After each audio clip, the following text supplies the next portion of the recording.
नमस्कार मु लतिका आज मु मोर आउ गोटे नुआ ब्लॉग को आपण मानक स्वागत करुच्ची।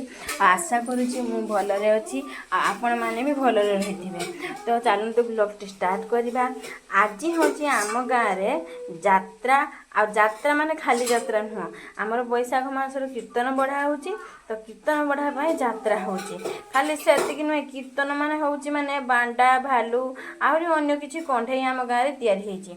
आ से पांडा और भालू गुड़ा एते सुंदर नाचुचंती आ से छुआ मान को जे डरौचंती खाली छुआ मान को नुहे मु वीडियो करथुनी बोली देखिकी से माने मो पाखु भी धाई आइसले डरते से माने भाबथिले मते डरे देबो से मु भी डरी भी गनी। तो से मान को खाली कीर्तन से मान को येरो माने जति कीर्तनिया वाला ना से माने भी बहुत नाची दुम की नाचुतुले। तो तापर आमे चल जाइथिलु प्रसाद पाइबा पई प्रसाद को आमे नै आस्थिलु घर को आसी पहुँची गला परे देखे तो हजरे देथिले अन्न देथिले और घांट देथिले आ खट्टा देथिले।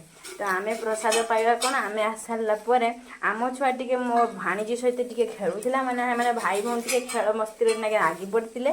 तो मु तापर टिके मो भाणीजी सहित टिके गेल हेकी टिके फोटो मोटो टिके उठेई देले। तो तापर आमे टिके पेट पूजा छाड़ देले पेट पूजा छाड़ देकी मुझे शुई पड़ी। तो आम माँ से कहते तू उठबुनि कि यात्रा से पटे सरीज। तो मुझे उठी पड़ी बाहरी पड़ी रेडी होगी यात्रा देखापी। तो यात्रा पहुँची गला बेलू देखिए यात्रा स्टार्ट हो जाता। तो तापर से मो पछरे बसले गोटे सब्सक्राइबर। तो सेठी यात्रा स्टार्ट हो जाता मेलोडी स्टार्ट हो सारापर यात्रा बही आरंभ है।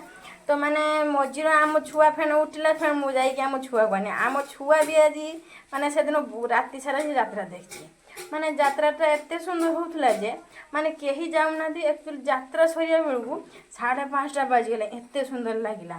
तो सांग माने मते तो बहुत भल लागे आपण मानको भल लागे कि कमेंट रे निश्चय जणाइबे। रहिली जय जगन्नाथ।